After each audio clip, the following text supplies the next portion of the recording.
Hello guys, আসসালামু আলাইকুম। আশা করি আপনারা ভালো আছেন। আলহামদুলিল্লাহ আমিও ভালো আছি।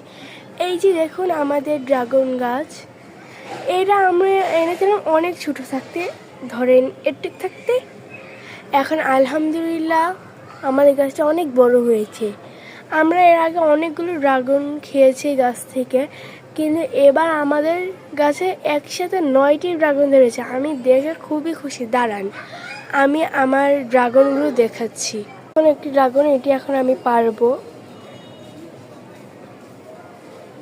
এই যে পেরেছি, দেখেন মাশাআল্লাহ কত সুন্দর লাগছে। দেখেন আমি সবগুলো ড্রাগন পেরে নিয়েছি। দেখেন মাশাআল্লাহ আমার ড্রাগনগুলো কত সুন্দর হয়েছে। খেতে কিন্তু এগুলো অনেক দারুণ মজা।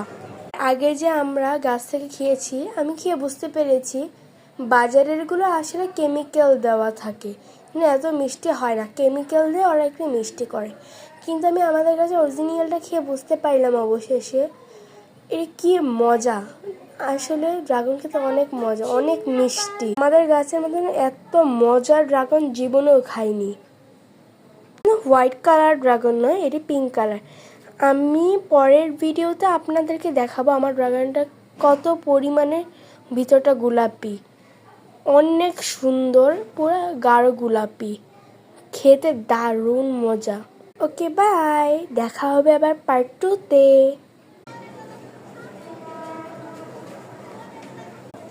গাইস, আমার এই গাছটির জন্য দোয়া করবেন যেন গাছটি সবসময় ভালো থাকে এবং ফল দিতে পারে আমাদেরকে।